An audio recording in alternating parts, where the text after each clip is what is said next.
So good evening, everyone. I'm truly honored to be here and especially grateful to be accepting this award with my family present here tonight. It's also incredibly humbling to be recognized alongside Dorothy, whose powerful story as a trailblazer in STEM is extremely inspiring.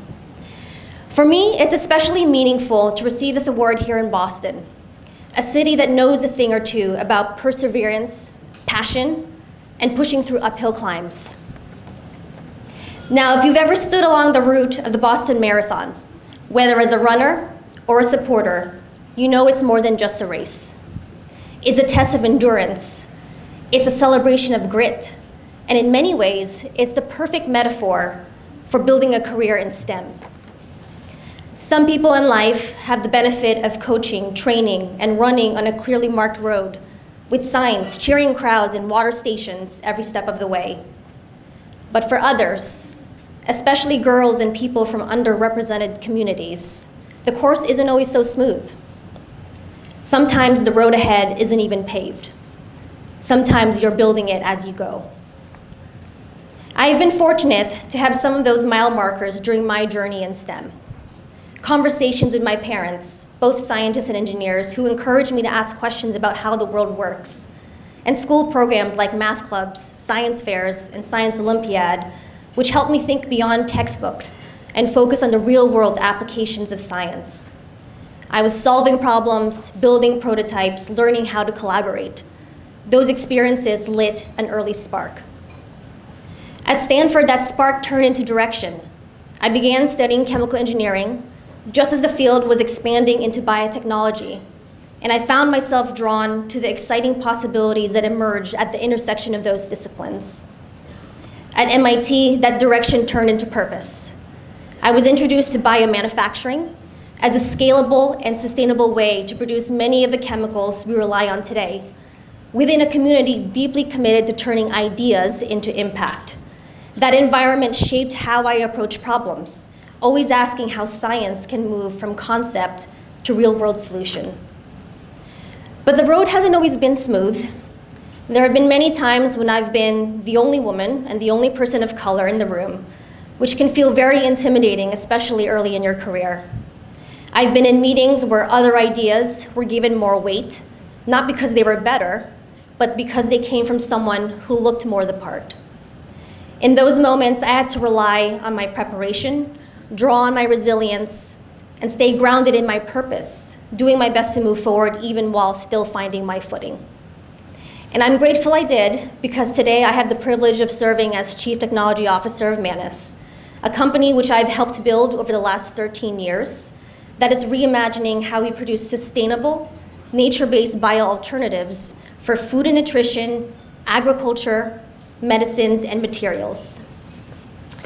Now, while we've commercialized multiple products, one of my proudest achievements so far has been leading the development and scale-up of Bio-Stevia Reb M, a breakthrough natural sweetener that delivers the clean taste of sugar without the calories. Because Reb M exists only in trace amounts in the stevia leaf, it has been nearly impossible to source through agriculture. Our work has changed that, unlocking affordable access to this ingredient for the first time at a global scale. To now see it in everyday products, like juices, yogurts, and chocolates, foods my own kids enjoy, is incredibly meaningful. Because this isn't just about innovation for innovation's sake. It's about expanding access to healthier choices and tackling urgent public health challenges like obesity and diabetes. That's the kind of impact that reminds me why I chose this path in the first place. It's innovation that's better for people, better for health, and better for the planet. But I certainly didn't get here alone.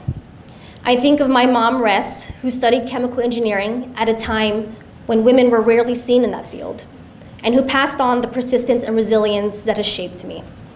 I think of my high school math teacher, Mrs. Kubita, who saw my potential and created opportunities for more advanced coursework when I had outgrown what my school could offer.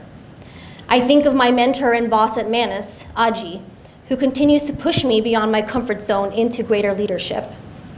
And I think of my family, especially my husband, Albert, who've shared in the challenges and made it possible to grow both a career and a family. They have been my supporters at every stage, my cheer squad on the sidelines, reminding me to keep going mile after mile.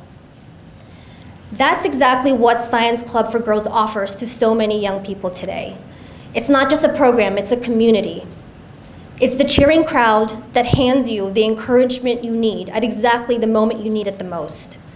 It's the reminder that even if the course isn't clearly marked, you are absolutely meant to be on it, and you are capable of running incredible lengths.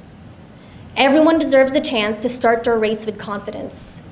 Everyone deserves to know that their unique perspective isn't a barrier, it's a strength. Tonight, we have the opportunity to invest in building that confidence for the next generation. Every dollar you contribute helps clear the path, ensuring that every girl and gender-expansive youth who dreams of a future in STEM has the tools, mentorship, and support they need to thrive. Let's make sure they're not running alone. Let's build a future where innovation reflects everyone's talents and voices. So thank you again for this incredible honor and for helping to make sure the next generation has a road to run on and a crowd to cheer them on.